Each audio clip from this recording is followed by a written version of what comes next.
El libro de Isaías, capítulo 36. En el año 14 del reinado de Ezequías, Sennacherib, rey de Asiria, atacó las ciudades fortificadas de Judá y las conquistó. Entonces, el rey de Asiria mandó a su jefe del Estado Mayor desde Laquis con un enorme ejército para enfrentar al rey Ezequías en Jerusalén. Los asirios tomaron posición de batalla junto al acueducto que vierte el agua en el estanque superior, cerca del camino que lleva al campo donde se lavan telas. Estos son los funcionarios que salieron a reunirse con ellos: Eliaquim, hijo de Hilcías, administrador del palacio; Sebna, secretario de la corte; y Joá, hijo de Asaf, historiador del reino. Entonces, el jefe del Estado Mayor del rey asirio les dijo que le transmitieran a Ezequías el siguiente mensaje. El gran rey de Asiria dice: ¿en qué confías que te da tanta seguridad? ¿Acaso crees que simples palabras pueden sustituir la fuerza y la capacidad militar? ¿Con quién cuentas para haberte rebelado contra mí? ¿Con Egipto? Si te apoyas en Egipto, será como una caña que se quiebra bajo tu peso y te atraviesa la mano. El faraón, rey de Egipto, no es nada confiable. Tal vez me digas: confiamos en el Señor nuestro Dios. ¿Pero no es Él a quien Ezequías insultó? ¿Acaso no fue Ezequías quien derribó sus santuarios y altares e hizo que todos en Judá y en Jerusalén adoraran solo en el altar que hay aquí en Jerusalén? Se me ocurre una idea. Llega a un acuerdo con mi amo, el rey de Asiria. Yo te daré 2000 caballos, si es que puedes encontrar esa cantidad de hombres para que los monten. Con tu pequeño ejército, ¿cómo se te ocurre desafiar siquiera al contingente más débil de las tropas de mi amo, aunque contaras con la ayuda de los carros de guerra y sus conductores de Egipto? Es más, ¿crees que hemos invadido tu tierra sin la dirección del Señor? El Señor mismo nos dijo: ataquen esta tierra y destrúyanla. Entonces, tanto Eliaquim como Sebna y Joá le dijeron al jefe del Estado Mayor asirio: Por favor, háblanos en arameo porque lo entendemos bien. No hables en hebreo. No hables en hebreo, porque oirá la gente que está sobre la muralla. Pero el jefe del Estado Mayor de Sennacherib respondió: ¿Ustedes creen que mi amo les envió este mensaje solo a ustedes y a su amo? Él quiere que todos los habitantes lo oigan, porque cuando sitiemos esta ciudad, ellos sufrirán junto con ustedes. Tendrán tanta hambre y tanta sed que comerán su propio excremento y beberán su propia orina.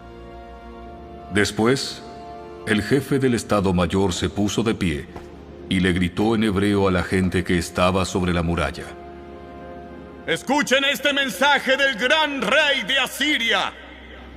El rey dice lo siguiente: no dejen que Ezequías los engañe.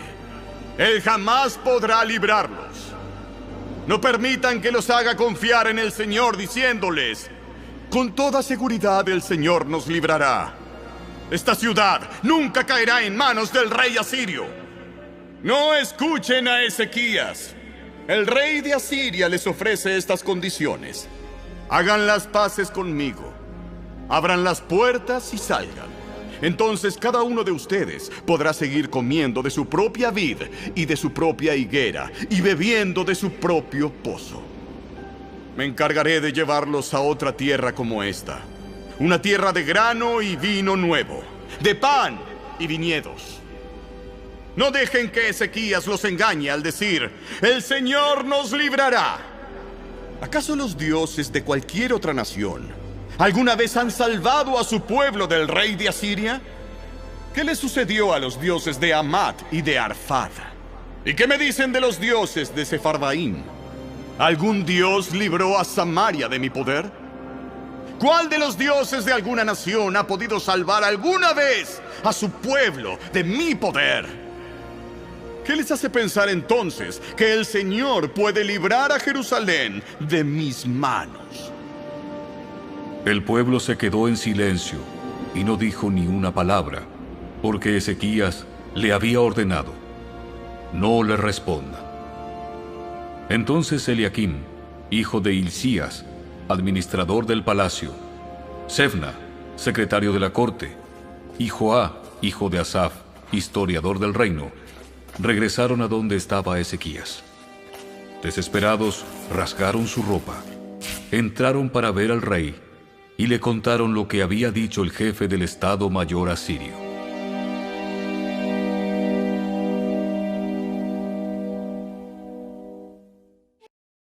El libro de Isaías, capítulo 37. Cuando el rey Ezequías oyó el informe, rasgó su ropa, se vistió de tela áspera y entró al templo del Señor. Enseguida envió a Eliaquim, administrador del palacio, a Sebna, secretario de la corte, y a los principales sacerdotes, todos vestidos de tela áspera, a hablar con el profeta Isaías, hijo de Amós. Ellos le dijeron: El rey Ezequías dice: hoy es un día de dificultad, insulto y deshonra. Es como cuando un niño está a punto de nacer, pero la madre no tiene fuerzas para dar a luz. Tal vez el Señor, tu Dios, haya oído al jefe del Estado Mayor asirio, que fue enviado por el rey para desafiar al Dios viviente, y lo castigue por sus palabras. Te rogamos que ores por los que hemos quedado. Una vez que los funcionarios del rey Ezequías le dieron a Isaías el mensaje del rey, el profeta respondió: díganle a su amo, esto dice el Señor: no te alteres por ese discurso blasfemo que han pronunciado contra mí los mensajeros del rey de Asiria. Escucha, yo mismo actuaré en su contra, y el rey recibirá un mensaje de que lo necesitan en su país. Así que volverá a su tierra, donde haré que lo maten a filo de espada.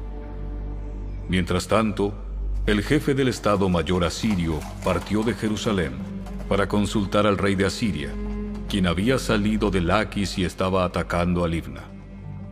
Poco después, el rey Senaquerib recibió la noticia de que el rey Tiraca de Etiopía iba al frente de un ejército para luchar contra él. Antes de salir al encuentro de sus agresores, envió mensajeros de regreso a Ezequías en Jerusalén con el siguiente mensaje: Este mensaje está dirigido al rey Ezequías de Judá. No dejes que tu Dios, en quien confías, te engañe con promesas de que Jerusalén no caerá en manos del rey de Asiria. Tú sabes perfectamente bien lo que han hecho los reyes de Asiria en todos los lugares donde han ido. Han destruido por completo a todo aquel que se ha interpuesto en su camino. ¿Por qué serías tú la excepción? ¿Acaso los dioses de otras naciones las han rescatado? Naciones como Gozán, Harán, Resef y el pueblo de Edén que vivía en Telasar. Mis antecesores los destruyeron a todos. ¿Qué sucedió con el rey de Hamat y el rey de Arfad? ¿Qué les pasó a los reyes de Sefarbaim, de Ena y de Iva? Después de recibir la carta de mano de los mensajeros y de leerla, Ezequías subió al templo del Señor y desplegó la carta ante el Señor.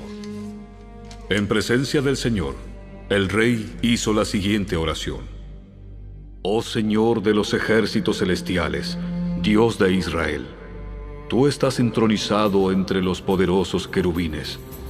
Solo tú eres el Dios de todos los reinos de la tierra. Solo tú creaste los cielos y la tierra. Inclínate, oh Señor, y escucha.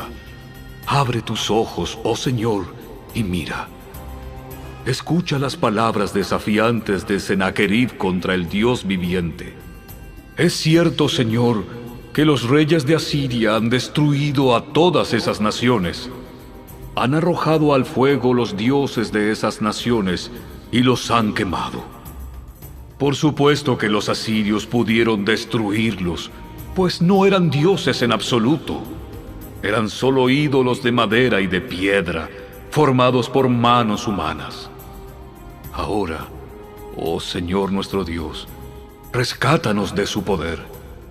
Así todos los reinos de la tierra sabrán que solo tú, oh Señor, eres Dios. Después, Isaías, hijo de Amós, le envió a Ezequías el siguiente mensaje. Esto dice el Señor, Dios de Israel. Ya que oraste respecto al rey Senaquerib de Asiria, el Señor ha pronunciado estas palabras en su contra.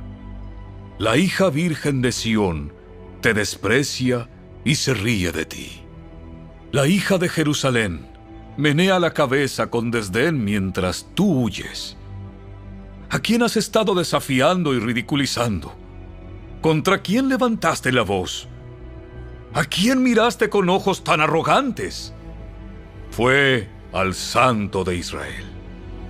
Por medio de tus mensajeros has desafiado al Señor. Dijiste, con mis numerosos carros de guerra conquisté las montañas más altas, sí, las cimas más remotas del Líbano. Corté sus cedros más altos y sus mejores cipreses. Alcancé sus rincones más lejanos y exploré sus bosques más espesos. Cavé pozos en muchas tierras extranjeras y me refresqué con sus aguas. Con la planta de mi pie detuve todos los ríos de Egipto. Pero, ¿acaso no has oído? Yo lo decidí hace mucho tiempo. Hace mucho que lo planifiqué y ahora lo llevo a cabo. Yo determiné que tú aplastaras ciudades fortificadas y las redujeras a un montón de escombros. Por eso, sus habitantes tienen tan poco poder y están tan asustados y confundidos. Son tan débiles como la hierba, tan fáciles de pisotear como tiernos brotes verdes. Son como hierba que sale en el techo de una casa, que se quema antes de poder crecer alta y lozana. Pero a ti te conozco bien. Sé dónde te encuentras y cuándo entras y sales. Conozco la forma en que desataste tu furia contra mí. Por esa furia en mi contra y por tu arrogancia que yo mismo oí, te pondré mi gancho en la nariz y mi freno en la boca. Te haré regresar por el mismo camino por donde viniste. Luego, Isaías le dijo a Ezequías: Esta es la prueba de que es cierto lo que digo.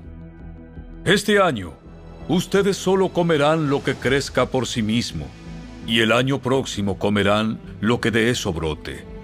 Sin embargo, el tercer año, plantarán cultivos y los cosecharán, cuidarán de sus viñedos y comerán de su fruto.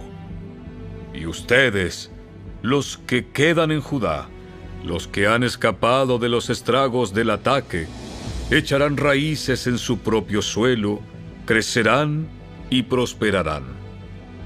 Pues desde Jerusalén se extenderá un remanente de mi pueblo, un grupo de sobrevivientes desde el monte Sión. El ferviente compromiso del Señor de los ejércitos celestiales hará que esto suceda. Y esto dice el Señor acerca del rey de Asiria: sus ejércitos no entrarán en Jerusalén, ni siquiera lanzarán una sola flecha contra ella. No marcharán fuera de sus puertas con sus escudos, ni levantarán terraplenes contra sus murallas. El rey regresará a su propia tierra por el mismo camino por donde vino. No entrará en esta ciudad, dice el Señor. Por mi propia honra y por amor a mi siervo David, defenderé esta ciudad y la protegeré. Esa noche, el ángel del Señor fue al campamento asirio y mató a 185,000 soldados. Cuando los asirios que sobrevivieron se despertaron a la mañana siguiente, encontraron cadáveres por todas partes. Entonces, Senaquerib, rey de Asiria, levantó campamento y regresó a su propia tierra. Volvió a Nínive, la capital del reino, y allí se quedó. Cierto día, mientras rendía culto en el templo de su dios Nisroch, sus hijos, Adramelech y Sarecer, lo mataron a espada. Luego escaparon a la tierra de Ararat, y otro de sus hijos, Esar-Adón, lo sucedió en el trono de Asiria.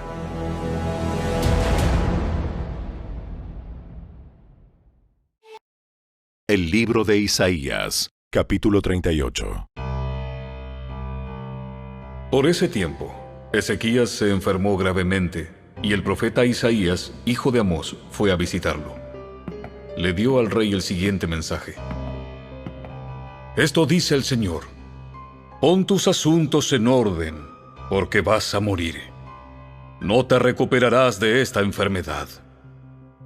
Cuando Ezequías oyó el mensaje, volvió su rostro hacia la pared y oró al Señor. Acuérdate, oh Señor, que siempre te he sido fiel y te he servido con singular determinación, haciendo siempre lo que te agrada. Y el rey se echó a llorar amargamente. Luego Isaías recibió este mensaje de parte del Señor. Regresa y dile a Ezequías: esto dice el Señor, Dios de tu antepasado David. He oído tu oración y he visto tus lágrimas. Te añadiré 15 años más de vida y te rescataré del rey de Asiria junto con esta ciudad. Así es, defenderé esta ciudad. Esta es la señal del Señor para demostrar que cumplirá lo que ha prometido. Haré retroceder 10 gradas la sombra del sol en el reloj solar de Acaz. Así que la sombra se movió 10 gradas hacia atrás en el reloj solar. Cuando el rey Ezequías se recuperó, escribió el siguiente poema. Yo dije, en la flor de mi vida tengo que entrar en el lugar de los muertos. ¿Acaso seré privado del resto de mis años? Dije, nunca más veré al Señor Dios en la tierra de los vivos. Nunca más veré a mis amigos, ni estaré con los que viven en este mundo. Se me voló la vida, como la carpa de un pastor en medio de una tormenta. Fue cortada como cuando el tejedor corta la tela del telar. De repente, mi vida se había acabado. Esperé con paciencia toda la noche, pero me sentía como si unos leones me estuvieran despedazando. De repente, mi vida se había acabado. En mi delirio, gorjeaba como una golondrina o una grulla, y después gemía como una paloma torcaza. Se me cansaban los ojos de mirar al cielo en busca de ayuda. Estoy en apuros. Señor, ayúdame. Pero, ¿qué podía decir? Pues Él mismo envió esta enfermedad. Ahora caminaré con humildad durante el resto de mis años, a causa de esta angustia que he sentido. Señor, tu disciplina es buena, porque lleva a la vida y a la salud. Tú restauras mi salud y me permites vivir. Sí, esta angustia ha sido buena para mí, porque me has rescatado de la muerte y has perdonado todos mis pecados, pues los muertos no pueden alabarte, no pueden levantar la voz en alabanza. Los que bajan a la tumba ya no pueden esperar en tu fidelidad. Solo los vivos pueden alabarte como yo lo hago hoy. Cada generación le habla de tu fidelidad a la siguiente. Imagínense, el Señor está dispuesto a sanarme. Cantaré sus alabanzas con instrumentos todos los días de mi vida en el templo del Señor. Isaías les había dicho a los siervos de Ezequías: preparen un ungüento de higos y úntenlo sobre la llaga, y Ezequías se recuperará. Y Ezequías había preguntado: ¿qué señal probará que iré al templo del Señor?